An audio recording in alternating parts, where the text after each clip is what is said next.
All right, let's talk about proposed Airworthiness Directive 26-012. On January 23, 2026, EASA put this out, and it's a critical update for flight safety and compliance for the entire Airbus A330-743L fleet. So we're going to dive right in and break down exactly what this means for operators. So here's how we're going to tackle this. We'll start with a quick overview. Then we'll get into the nitty-gritty of the unsafe condition. We'll cover exactly who this applies to, what you actually have to do, what the operational impact looks like, and finally, we'll wrap up with your clear next steps. Okay, first up, the directive overview. Let's kick things off with the big picture, just to get some context on this proposed AD. Now, the first thing to get your head around is that this isn't coming out of the blue. This proposed AD is actually building on and superseding a previous one from back in March 2024. So think of it as an evolution of the required maintenance, not some brand new sudden emergency. So if it's an evolution, you've got to ask, what's changed? What's driving this new directive? Well, that brings us right to the core reason for all this, the unsafe condition. And to really get the why, we have to talk about the what. And it all boils down to one key document, the ALS, or the Airworthiness Limitation Section. Think of this as the master rulebook from Airbus, approved by EASA, that spells out all the mandatory maintenance you have to do to keep the plane airworthy.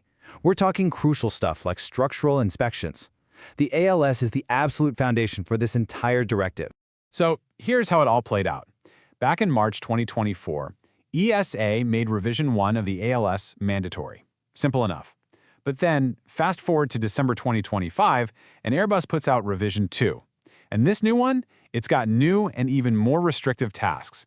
So what you're seeing now, this proposed directive, is basically just EASA saying, okay everyone, that new Airbus document, it's now the law for the whole fleet.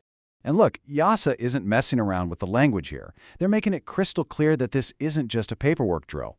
The quote says it all. Failure to accomplish these instructions could result in an unsafe condition. That's about as direct as it gets. And there's a good reason for it. We're talking about maintaining the fundamental structural integrity of the aircraft. Catching things like fatigue cracking before they even have a chance to start. Okay, so we've established the why. It's super important. The next obvious question is, who does this actually affect? And the answer here is really simple. It applies to every single Airbus A330-743L out there. Yep, the Beluga XL. We're talking all manufacturer serial numbers, no exceptions. This is a full, fleet-wide mandate. All right, now for the really important part. This is the operational core of the whole thing. Let's dig into exactly what you need to do on the ground. So when it comes to the technical details, there is one document that is your single source of truth. It's the Airbus A330-700L ALS Part 2, Revision 02. Absolutely everything you need to know. Every task, every threshold, every interval, it's all laid out in there.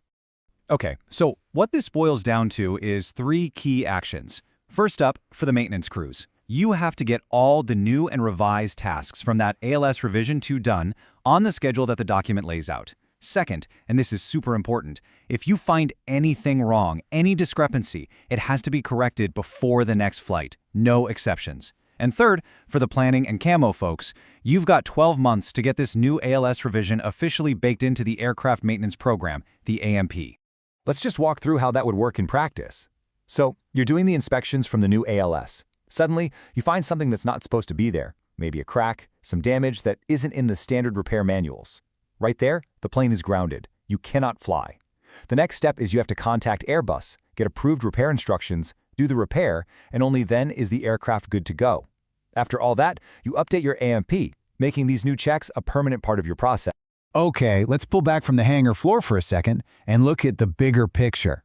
What's the impact here for planning, for management, for the commercial side of the house? So here's the quick and dirty summary, your management dashboard, if you will. The entire Beluga XL fleet is affected, period.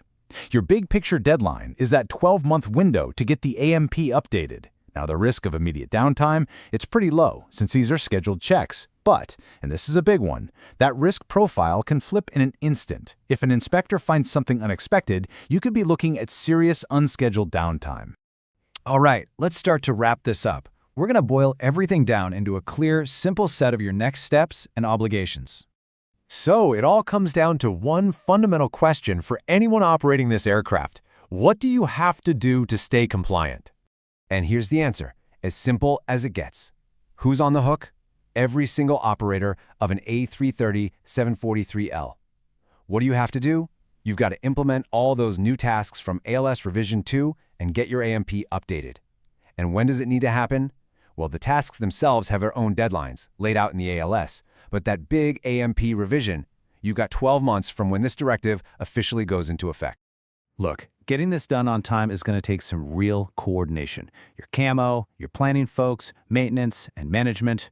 Everyone needs to be on the same page. And please remember, this explainer is here to give you the breakdown, but when it comes time to actually do the work, you absolutely must go back to the official EASA AD text and all the related Airbus documents. That's your primary source. Subscribe to AEROPODA YouTube channel.